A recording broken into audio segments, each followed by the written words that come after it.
Hello, I wanted to welcome everyone to the Medical Publishing Insights and Practices webinar on best practice recommendations for adverse event reporting in clinical trial publications. I'm the moderator, Bernadette Mancy. I also chair the MPIP Steering Committee. I'm the Director of Publications and Disclosure Practices at GlaxoSmithKline, and I'm the co-author of these recommendations that are being presented today. The recommendations that we'll be sharing with you today were a joint journal pharma project and research initiative that were developed really to increase transparency in AE reporting. And specifically with respect to the webinar, at the end of the presentation, the attendees should be able to understand the importance of clinical relevance in adverse event reporting, be able to identify the 5 best practice recommendations for AE reporting, and understand how these recommendations complement existing AE reporting guidelines, as they're meant to be complementary, and apply these recommendations to manuscripts currently in development as well as for future submissions. Thank you all very much for joining.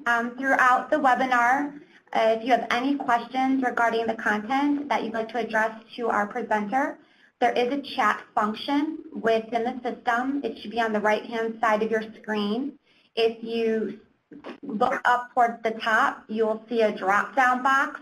And if you hover over that, it says Pod Options. If you click on that and select Start Chat with Host, you can send your questions directly to me. If you have any issues during the webinar with audio, with hearing, please also send a message via the chat to the host as well. At the end of the webinar, we will allot about 15 minutes to address all these questions. Thank you. So it is a pleasure to introduce Dr. Jesse Berlin. Dr. Berlin received his doctorate in biostatistics from the Harvard School of Public Health in 1988. After spending 15 years as a faculty member at the University of Pennsylvania in the Center for Clinical Epidemiology and Biostatistics under the direction of Dr. Brian Strom, Jesse left Penn to join Janssen Research and Development. He now serves as Vice President of Epidemiology across all of Johnson & Johnson with responsibility for pharmaceuticals, devices, and consumer products. He has authored or co-authored, remarkably, over 260 peer-reviewed publications in a wide variety of clinical and methodological areas, including papers on the study of meta-analytic methods as applied to both randomized trials and epidemiology. Dr. Berlin co-chairs the Scientific Oversight Committee with Greg Pappas from the FDA for MD-EpiNet, a public-private partnership which is working toward developing methods and data sources for the evaluation of medical devices. Dr. Berlin served as an editorial team member of the Working Group X for the Council for International Organizations of Medical Sciences, which has published guidelines for meta-analyses of drug safety data in the regulatory context. He was elected as a Fellow of the American Statistical Association in 2004, and in 2013, he received the Logicus Distinguished Alumni Award from the Department of Biostatistics at the Harvard School of Public Health. It has been a pleasure working with Dr. Berlin on this project. As you can tell, he is well-versed in the subject matter and brings a wealth of knowledge and experience. And with that, I will turn the webinar over to Dr. Berlin. Okay, thanks, Bernadette. I'll try to live up to the introduction. I should have given you the short version, and I manage expectations a little better. I am trained as a statistician, so you'll detect some of that bias as we go along. First, disclaimer, the obligatory disclaimer, blame me, don't blame Johnson & Johnson or anybody else for what I say. And I know I say that, and everyone's going to say, it's that guy from J&J. Just to acknowledge the sponsors, the members of MPIP, members, sponsors, these are the companies involved. I was kind of brought in as an ad hoc member as this process got started.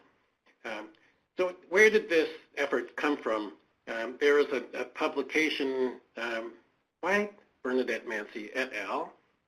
In 2012, pointing pointing things in the direction of trying to close the credibility gap in industry-sponsored clinical research, and to do that by improving the transparency of reporting. One of the key recommendations, which is why we're here today, focused on reporting adverse event data more transparently and in a more clinically meaningful manner from randomized trials. So that's where we're going to focus today. And this issue of clinically meaningful is going to be a recurring theme. Why are we doing this? Why did we set out to do this? There is currently available guidance consort for harms. It's a balanced approach, talks about clinically relevant, talks about more informative AE reporting, aimed at improving treatment of patients, including monitoring, management of relevant AEs in daily practice. So consort begins to go in this direction. It was the feeling of MPIP members and the editors that consort doesn't go quite far enough in terms of the specificity, and moving from just the question of transparency to how do we make this stuff more useful for clinicians and policymakers. So how do we get more to the clinical relevance and not just focus on disclosure. But disclosure is still an issue. From a 2013 review of the literature, looking at 325 randomized trials, looking at how adequately or not they described the reporting of adverse event. They described adverse event collection and analysis, and they found that only about 10% of studies presented the methodology of the adverse event collection in any kind of way. So how did we actually capture the events and so we could report them? And specifically looking at treatment-limiting adverse events, only 15% of those studies even reported treatment-limiting AEs. This led to an MPIP, a roundtable discussion with editors that concluded that communicating drug adverse events in a more transparent and clinically meaningful manner was really an important focus. This is where the editors went, and that's where one of those 10 key recommendations came from. Specifically for this project, the goal was to focus on improvement in reporting adverse events data in clinical trial publications. And so publications is a key word there. We're not focusing today on reporting to regulators, but this is published reports. How did this get done? There are qualitative interviews with 28 individuals, journal editors, industry experts, clinical investigators, asking about the current challenges and asking for recommendations on how to address their concerns. MPIP convened a roundtable discussion with 9 journal editors and 15 MPIP co-sponsors to get further input. It was the proverbial smoke-filled hotel room with no windows, minus the smoke. And there was consensus. It took a while, but eventually there was consensus on recommendations in collaboration with 6 of the journal editors from the roundtable. And all of that turned into a publication. Just taking a quick look at a preview of what we're going to hear. What are some of the broad themes identified by MPIP and the editors? There was agreement that focusing on improved AE or safety communication in manuscripts is really important to giving critical clinical context to clinicians and better informing benefit-risk assessments. So this is where we're aiming, is really doing a better job of helping everybody understand where the benefit-risk trade-offs are. And there was agreement that the primary purpose of AE reporting should be to provide physicians with the information needed to optimize, I don't like the word optimize, but we used it, improve patient treatment, monitoring for adverse events, management of the relevant adverse events in daily practice. So it's really, our intent was to do a better job of informing actual clinical practice. And you see some of the themes on the right, this idea of clinical relevance and being more informative, reporting AE data in the broader context of what other data do we have, what other information do we have, say, from preclinical studies, and in particular, putting rare or unexpected adverse events in the context of the overall clinical program. So not just focusing on a single study, but how does this fit into the broader clinical development program and other related information that we may have, say, from other drugs, other related drugs. This is kind of the story partly for today, which is I hope that what I want to say and what you want to hear, I hope there's a bigger overlap than we're seeing here. But it also applies to the general, the presentation of adverse events. Sometimes we want to say more than people are interested in seeing. So we're going to try to find that balance today. So as I said, all of this led to a publication. This is a look at the MPIP site where there's a link to the publication. This is the title and authors, the named authors of the publication. It is in the BMJ. It is open access. It's in one of their methodology series. So it is open access. It's free to download. And wouldn't do much good to publish a paper on transparency and then limit its availability to people who can afford to pay for the BMJ. So it is open access. Here are the recommendations. I'm not going to read through them now because we'll be going through them one at a time.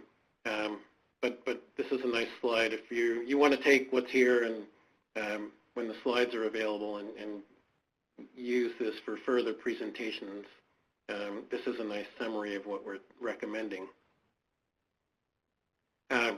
So, first recommendation, identify and communicate the most clinically relevant drug adverse event data as part of a comprehensive safety profile. Very carefully chosen words in there. Clinically relevant, one key concept, and comprehensive is the other key concept. What are we really saying?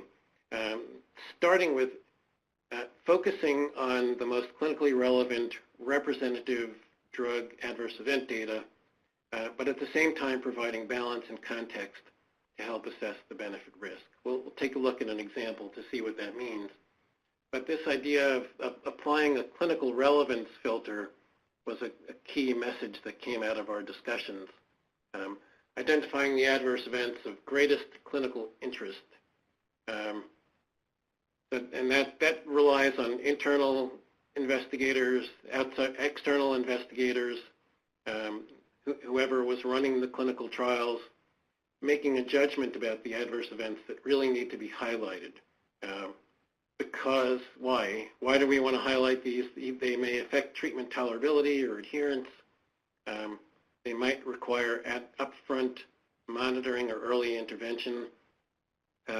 That's particularly important if you have a subsequent trial, then what you learned from this trial may be important in informing what kinds of data, additional data you may want to collect in subsequent trials. Or there are events that have serious and long-lasting effects.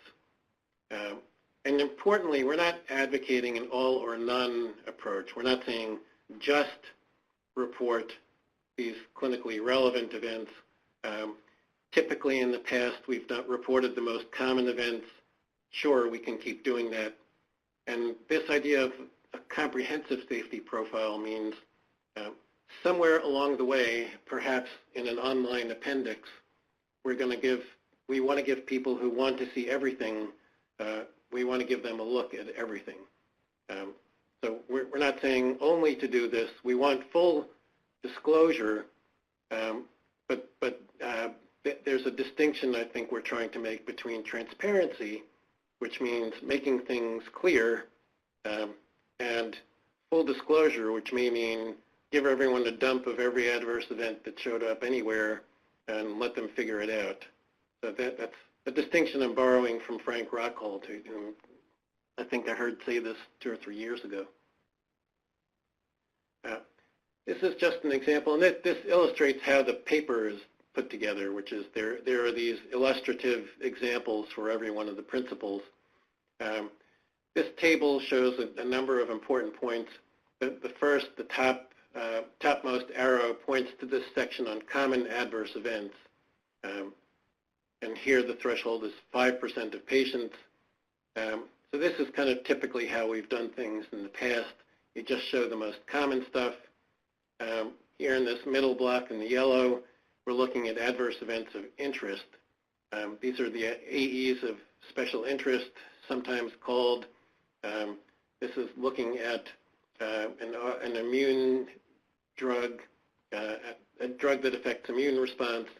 So naturally, we're going to want to look at infections, serious infections in particular, and cutaneous events for this particular drug. And then there's the green section, which are other potential immune-mediated serious AEs. So again, getting to this idea of, for this drug and this indication, what are the most relevant things for us to be worried about? And there's a big note here on the right saying show zeros, and that's an important point.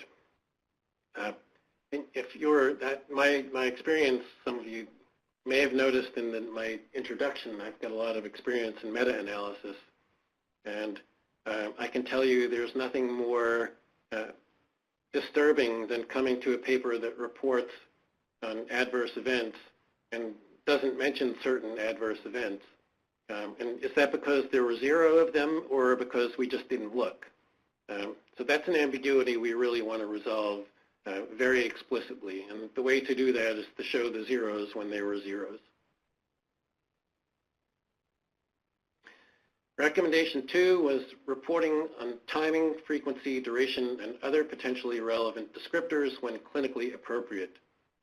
And the when clinically appropriate means if we're talking about myocardial infarction, then talking about duration is probably not a meaningful concept. Once you've had an MI, you've had an MI.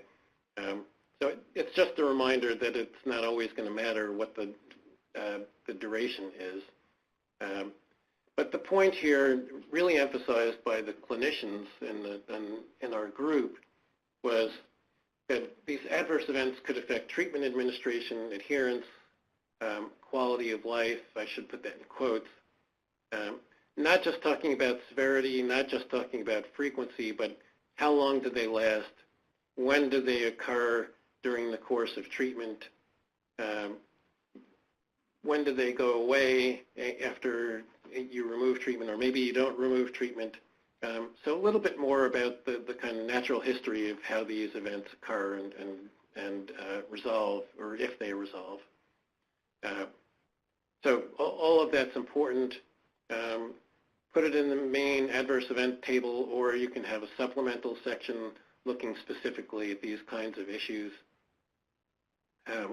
Here's a nice example looking at specific adverse events, and in the kind of middle 2 columns looking separately at males and females at time of onset. So how soon after the onset of exposure did the events occur? And the resolution time, so how soon after the onset of exposure did the events go away? So this gives the clinicians a much better sense compared to just reporting that vertigo or dizziness occurred, actually talking about when did it start occurring and how long did it last. It's much more informative for a clinician who's trying to monitor a patient. The other point I'll just make briefly now, and I'll come back to later, is you can see on the slide that there's there are some symptoms here. It'll be more obvious on one of the other slides. But for example, vertigo and dizziness might be mechanistically related to nausea and vomiting. And for now in this table, we're keeping them as separate. But as we go through some of these examples, we'll want to think about when is it appropriate to keep things separate and when is it appropriate to lump them. We'll come back to that point. Then recommendation 3, nearest and dearest to my heart as a statistician, use statistical analysis for clinically relevant adverse events where appropriate. And now I always hate that phrase, where appropriate, because who determines what's appropriate? But we'll try to make that a little clearer. And some of this is very obvious, specifying numerators and denominators for AE data.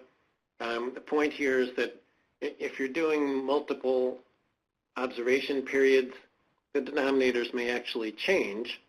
And so you want to give people all of the information that they need as things may evolve over time.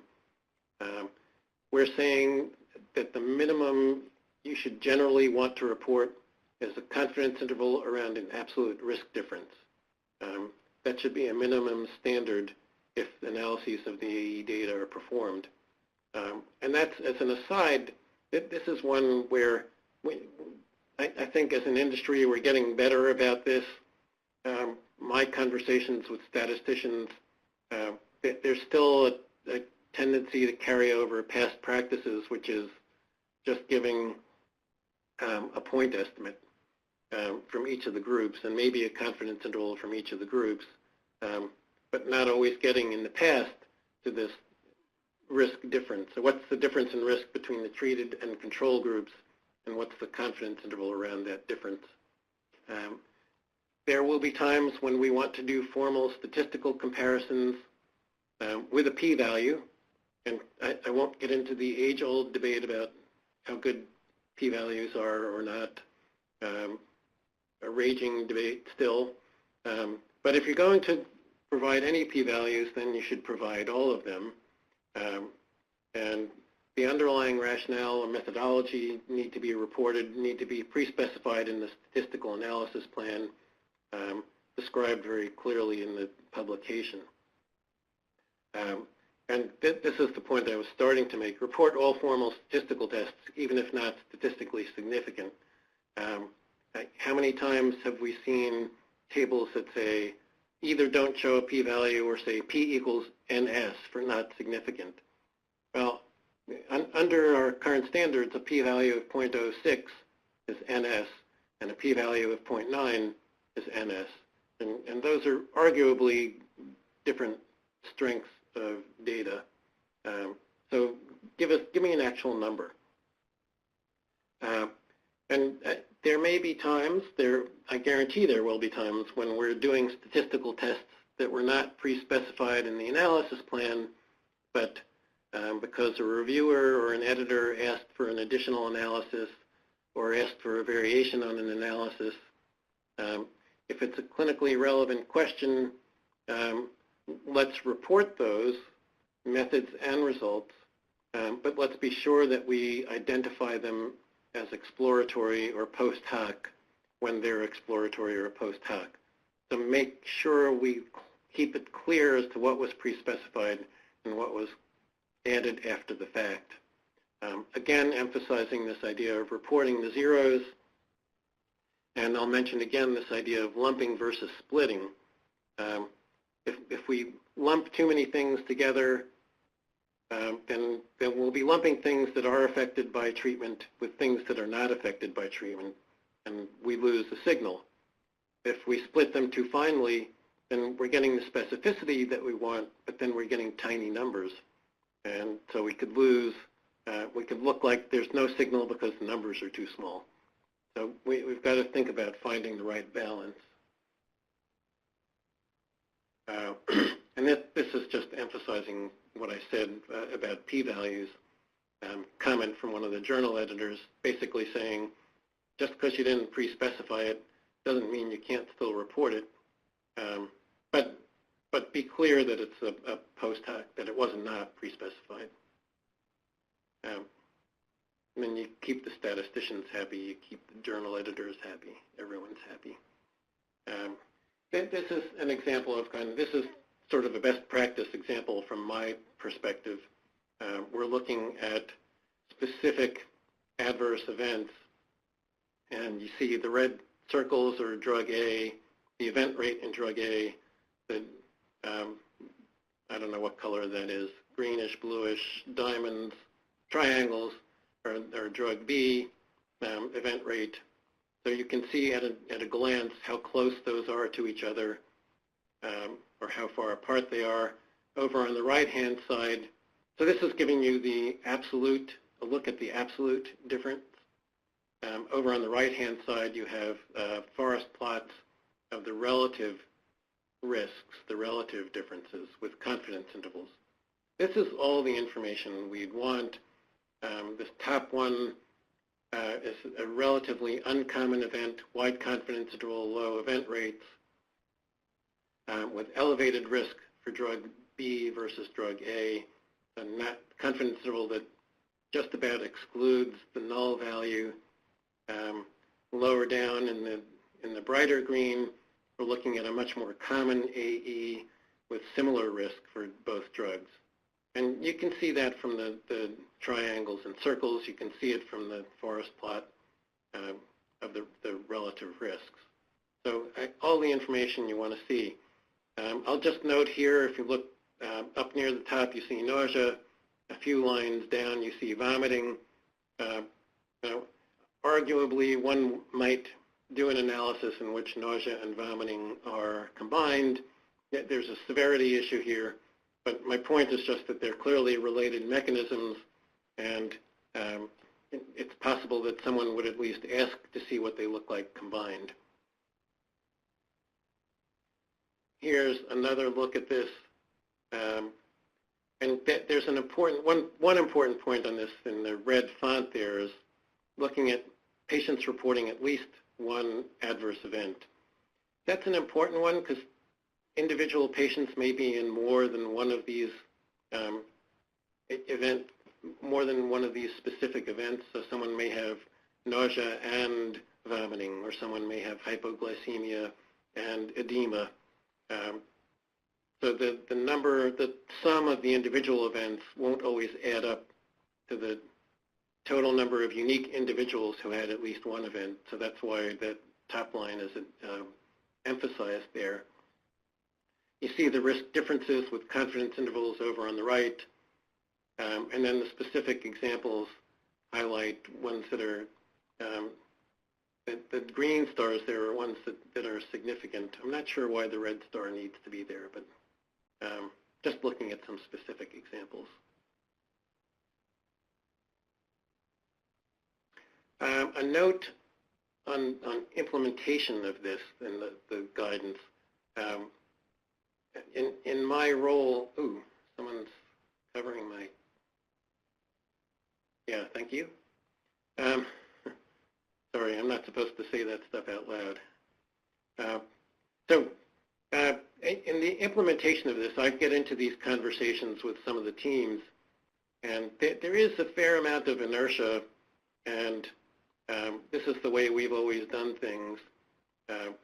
So it's important as you're trying to promote these best practices to find a way to discuss these recommendations with the clinical trials. We're saying statistics here, but it's really more broadly not just the statistics group, but the clinical groups also. And focusing really on these ideas of summary tables that show the most common AEs of special interest, the clinically remembering to report, to focus on the clinical relevance, and reporting those even if the incidence rates are very low, and even if they're zero. And some of that you can say that we had no deaths. So you can say that in the text without including it in the table. And again, remembering that we can look at risk as absolute risk, we can look at relative risks. But the important point is to have that discussion in advance with the statisticians. and make sure they understand the importance of reporting these results very transparently. Because they may not want to do that. They may want to do things some older way. Fourth recommendation, avoid use of overly general text descriptions for adverse events, including in abstracts. And the one that immediately came up in our discussions was this phrase, generally safe and well tolerated. And when I've done this presentation in person, I ask for a show of hands, and I invariably get every hand in the audience up. How many have seen in the study report this phrase, safe and well tolerated? And I saw it, the first time I focused on this was in a study report from an oncology drug, where I think we had something like 40% of patients experiencing nausea or vomiting. And the summary started off with generally safe and well tolerated. But wait, you must be using a different dictionary than I am, because that doesn't sound like well tolerated to me. But I'm just a plain country statistician, so what do I know? Avoid this phrase, generally safe and well tolerated, or related kinds of phrases. And we're mentioning credibility. I'm going to save the emphasis for the next slide. But it really hurts credibility when people see that, and it's an immediate sign to turn off, oh, it's just another industry snow job. So if you're going to make a summary statement, then support it with specific data. Interpret the data in the context of the design, the limitations, but be explicit, be specific, be transparent. Even in abstracts, we should say something more than generally safe and well tolerated. So here's the quote from one of the editors: 3 most problematic words in AE discussions are generally well tolerated. So it wasn't just the editors that brought this up. And here's just an example of how we might report something in an abstract. I think we all understand that word counts in abstracts are limited, but let's make sure to say something about the adverse events. Again, getting to this whole issue of credibility, right? When many people just read, we know this, many people just read the abstract, we want to make sure that they walk away with some information about the adverse events. Recommendation 5, discuss adverse events in the broader context of available evidence. Maintain consistency of data across different public reports. What does that mean? One thing is look beyond the individual trial. So we're going to have other evidence, possibly from other trials of the same drug, partly based on what do we know about the disease area. So in autoimmune conditions with immune modifying drugs, we know we're going to have to look at infections. We kind of know what to expect, so we want to bring the discussion of this trial back into that context. If there are other related agents in the class or for the same indication, we want to, again, put things in context. If it's a first-in-class medication, this is a good, reporting a single study is a good opportunity to highlight adverse events of special interest that we may not have foreseen or expected, just so people in the future know to focus on them. So, gee, we didn't expect to see cardiovascular events in this setting, but there's a little bit of, maybe there's a little bit of something going on here. So in our next trial, let's make sure to capture those. And we may even want a specific case report form for cardiovascular events. We may want adjudication. So let's make sure we're as informative as we can be. And then maintaining consistency among various data channels. There are tons of examples we can think of. Like the study report might look different from a publication because the study report lumped or split in one particular way, and the journal editor or the reviewer said, no, you should really be combining nausea and vomiting. So things may look a little different for that reason. And this is obviously not an exhaustive list. but you may also see differing numbers over time. The publication may be looking at longer follow-up than what originally appeared in the study report, or vice versa. So the point is just to clarify when there are discrepancies, and we know about the discrepancies, we want to at least let the editors and reviewers know that this is going to look, if you get online and look at our, because we're a company that shares study reports, you can get online and look at our study report, and you'll see that it looks a little different from this publication, and here's the reason why. And this is just reinforcing that same point, compared to the existing body of evidence. A holistic interpretation. So those are the recommendations. What do we see? And we're biased, but what do we see as the key strengths of the reporting recommendations? There was a robust research and discussion process across industry and journal editors, industry experts, publication specialists, clinical investigators. So there's a pretty wide, inclusive group informing this discussion and participating in the discussion. It's a complement to existing guidelines, consort being the most obvious of those. And I think the specific examples, at least for me, are extremely helpful in terms of seeing what does this actually look like in practice. And there's a quote here from Christine Lane, who is one of our editors. I'll just read it without the dots. The MPIP recommendations provide practical guidance to supplement existing reporting recommendations. Following this guidance promises to substantially improve the usefulness of clinical trial reports. So we'll forgive her for splitting an infinitive in there. So here's one of our most prominent editors recognizing the value of the guidance. What's the role of you guys in the audience today? Ensuring that documents describing the adverse event profile and benefit risk of our compounds, it just really applies to not just the compounds, but drugs, vaccines, whatever. Let's make sure that things are reported in a clinically meaningful, complete, and unbiased way. This also applies to regulatory reports, of course. Our focus is really on publications. And I should mention that our emphasis is on industry-sponsored research, but everything we're saying really applies to everybody. It starts with the study protocol, statistical analysis plan, the study report, all the way through to publication. There's a chain of events here that starts with pre-specifying adverse events of clinical interest,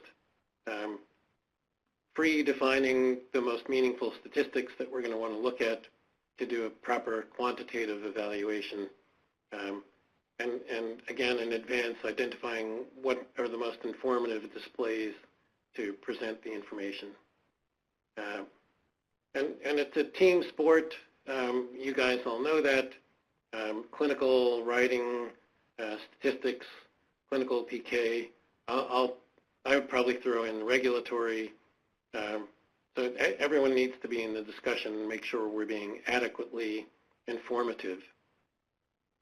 Our request for today is to share this presentation and the BMJ article with the relevant people in your organizations, colleagues, publication writers, agencies, vendors if you're outsourcing publications at all, publication teams, so anyone involved in this process of clinical trial publication. So I'm out marketing today, basically. Shamelessly plugging this important paper. And with your help, we can maintain the strong industry commitment to accurate, complete, and unbiased reporting of clinical trial data and advanced transparency efforts. So I thank you for your time. I'll leave with a couple of quotes from, I like junky adventure movies. the new series of Mission Impossible, Tom Cruise is talking to his boss. He says, that's going to be difficult. And his boss says, this isn't mission difficult, it's mission impossible. Difficult should be a walk in the park for you. I can't do it as eloquently as Anthony Hopkins, but so my point here is that you're likely to meet with some interesting discussion along the way. Some persistence is going to be needed. It's an important mission. And so let's be diligent and be persistent. These are participants in the research, participants in the roundtable, and I'm going to hand it back to Bernadette. Thanks, Jesse, for that excellent presentation. I think you really have kind of grounded this in practicality and showed us, why this is important to transparency, but also, how we can do it in a way that really makes this information more clinically meaningful to the physicians and to the end users. So I wanted to let everybody know that this is these recommendations are just one of the best practice recommendations that we've developed for MPIP, all under a broader Transparency Matters umbrella, really working very hard to elevate transparency and increase standards. So we would ask you to take a minute to share what transparency means to you on our dedicated page. And while you're there, to take the Transparency Pledge, which really is a way that we can demonstrate our commitment to transparent publication practices of industry-sponsored research, which is so important to the overall mission and to our broader objectives of scientific advancement and improving patient outcome. So with that, we'll turn it over to Jessica, who's going to walk us through the Q&A. Thanks, Bernie. All right. So as mentioned earlier, if you have any questions, please go ahead and chat directly with the host by going to the drop-down menu and clicking Start Chat With and Host and submit your questions. While you all do that, we did get a few questions, and so I will turn it over to Laura to ask those to Jesse Berlin. All right, Dr. Berlin, so there's a couple of related questions I'll kind of lump together. Why is it acceptable to perform statistics on adverse events and report them in publications in a manner that differs from the pre-specified analysis plan? And then in a related manner, do you have advice on getting trialists to appreciate the importance of statistical testing of AEs? And I think in the back of their mind, for both the statisticians and the trialists, they may have fear of differing from the way that things are reported to the FDA during the approvals process. Can you comment on that? I can. I'll qualify my comments by saying that even though I'm trained in statistics, I don't actually do statistics anymore. I head an epidemiology group, so I'm not directly involved with preparing publications of trials in general. So that's just some context. But I do have a sense. The first question, I guess I would say, we all understand that the publication process is a complex one, and if we want to get the results disclosed more widely than just posting a result on a website somewhere, then we may have to respond, do a lot of saying, yes, thank you for the suggestion, here's what we did what you asked. But if you want to get something published, you have to work with the editors and the reviewers to meet their demands. And related to the second question also, there will definitely be times when what you pre-specified in the analysis plan does not match up, or what you did to be consistent with what FDA expects. That may all not match up exactly with what a statistical editor wants, for example.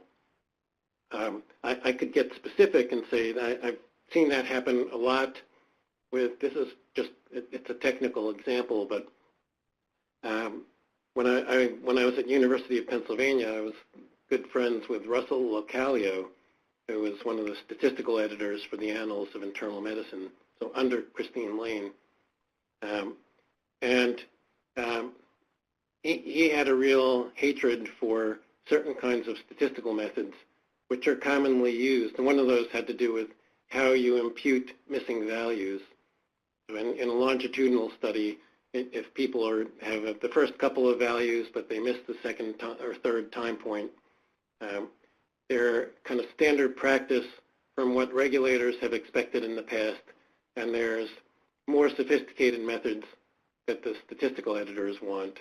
And I don't think there's one right answer, but the statistical editors are not making this stuff up. They believe that what they're asking for is a more valid presentation or analysis of the data, so it's good to accommodate. I think, again, the main point is to be transparent about what was pre-specified, what was not, and just lay that all out. And editors are fine with a footnote that says this is going to differ from what you may have seen in a study report. The statistical testing thing is that's for me, that's been the biggest challenge in having these discussions, because most of the statisticians don't want to do statistical testing, and in the past, regulators have not always been interested in the statistical comparisons. They'll do their own looks. I guess I'll just say here that there's one thing I can do is refer you back to in the paper we do mention this idea of tiered adverse event reporting, and that refers back in turn to the SPURT paper from a few years ago, Safety Planning, Evaluation, and Reporting Team. There's a paper in Clinical Trials. So if you go back and look at these papers, there's this notion of tiered adverse events. And one of those, and this is not the only framework that you can use for this, but this approach says there's some things that they're so important that you really want to do pre-specify a statistical test and pre-specify in the statistical analysis plan. And an obvious one is for diabetes drugs, you're going to have to look at cardiovascular events in a formal statistical way, possibly even including adjustment for multiple comparisons. So that's kind of an obvious one, but there will be other situations where there's something that's just so important that you want to put a p-value on there. And we're not away from p-values altogether. So you just have to push. The second tier are more common adverse events where you may want to limit yourself to a risk difference and confidence interval, but go no further than that. And then there are the much less common events where the only meaningful thing you may be able to do is just report a number of events and some kind of a rate. So I'm not suggesting always reporting a statistical test, but sometimes they'll be appropriate. And pre-specification helps, and you just need to take a stand. If there's something that you believe needs to be formally analyzed, you need to take a firm stand on that. Great, thank you. Yeah, no, that's great, thank you. So we have two questions on practical challenges, maybe that those who are writing publications and abstracts may have. And that's with regard, first of all, to the journal limits. How can we get the required elements that are probably aligned with the CSR, as well as all of these practical elements for AE reporting in a single publication. And then the second piece of it relates to the abstract or the poster, where your space is literally confined to a very small space. how can we bring these things forward without jeopardizing reporting the things that are required? I'm going to beg for help if anyone wants to jump in here, Bernadette, but there's no easy answer to that. Sure. Yeah, okay. I don't know what the answer is. You need to, there will usually be a way to condense things enough that you can squeeze in what you need to squeeze in. But I understand. I feel your pain. I was a participant years ago on the consort for abstracts, and rapidly you get a lot of smart people interested in transparency. And the abstract, what we wanted to put in an abstract rapidly became the length of a full paper. So it's an ongoing dilemma. I don't know what else to say about it. Yes, when we discuss this as part of the paper, actually the clinical relevance is really meant to help that situation, because if you have limited space, you want to prioritize really what is most important for the clinician to know in treating patients, and that clinical context is what is so important, and what the manuscript actually brings to the picture on top of the other documents that have been developed. So it really is about, prioritizing that and making sure that you've included the most important information, and then prioritizing, as Dr. Berlin said earlier, the importance of some relevant safety information in the abstract. Obviously accepting the limitations of word count, but there is, if you make it a priority and you give it due diligence, I think you'll find that there's ways to do it. We've been able to do that in our own company recently, but it takes focus. So once you think about it and prioritize in that way, it's easier. And this clinical relevance is meant to be like a screen or a filter, and you can use the other components of the manuscript, including the supplemental section, to more fully disclose safety information. So it's about looking at this as a package and also prioritizing what you want to include in the main body. Great, and we have a comment that Bernadette may make sense for you to respond to on this topic, and that's with regard to posters. There may be an opportunity to include this information through the enhanced content that's now available through poster apps or Congress apps. Absolutely, and that's another great opportunity and area where we have to think about this. I think the idea is really to look at this whole end-to-end publication piece as a holistic piece and make sure we fully utilize all the sections that are available.